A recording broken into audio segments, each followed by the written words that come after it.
دوسری بات یہ ہے کہ ارشاد ہوا ہے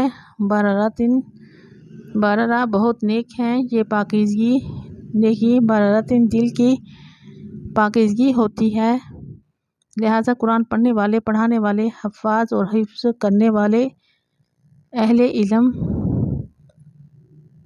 بیان کرنے والے، سننے والے، لکھنے والے، ان سب کے دلوں کو پاک ہونا چاہیے۔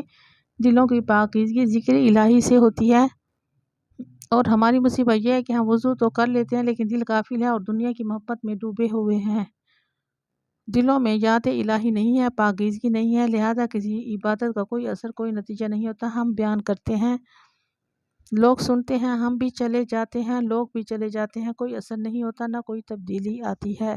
انسان کس بات پر اکڑتا ہے؟ قتل الانسان ما اکفرہ من ای شیء خلق من نطفۃ خلقہ فقدرہ۔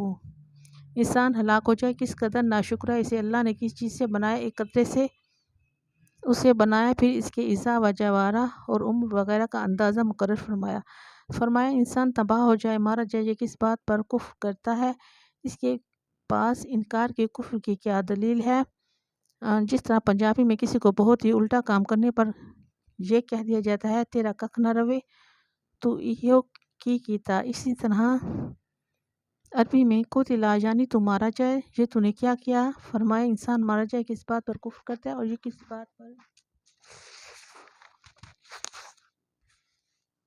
اکڑتا پھرتا ہے؟ ذرا سوچئے تو صحیح، اللہ نے اسے کس چیز سے پیدا کیا ہے، اس کی حیثیت کیا ہے، یہ کس بات پر اکڑتا ہے، کس بات پر میں کرتا ہے؟ ان اجزائے خاکی پر جو زمین میں منتشر ہوتے وہ ذرات خاکی، جنہیں مختلف شکلیں دے کر پھر انہیں مختلف غذائیں دوائیں بنا کر مختلف پیٹوں میں سے گزار کر ایک محلول سا بنا دیا جو اتنا ناپاک ہے کہ اس کو چھو لو تو ہاتھ ناپاک ہو جائیں، کپڑے سے لگے تو کپڑا ناپاک ہو جائے، اگر وجود سے نکلے تو وجود پر غسل واجب ہو جائے۔ انسان سوچے کہ اس کی حیثیت کیا ہے، کس چیز سے اسے پیدا کیا گیا ہے؟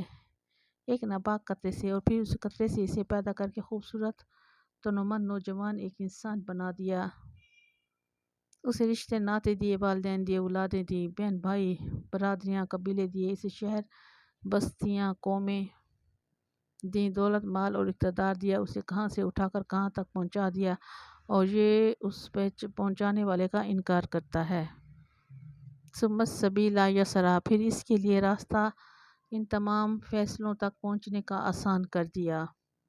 فرمایا اس کے لیے زندگی کی راہیں آسان کر دی، پشت سے شکم مادر میں منتقل ہونے کی راہ، پھر شکم مادر سے دنیا میں آنے کی راہ اللہ نے آسان کر دی، اور دنیا میں پلنے بڑھنے اور جوان ہونے کی راہ میں بھی اللہ نے آسان کی۔ اس سارے سلسلے میں انسان کا کہیں کوئی دخل ہے؟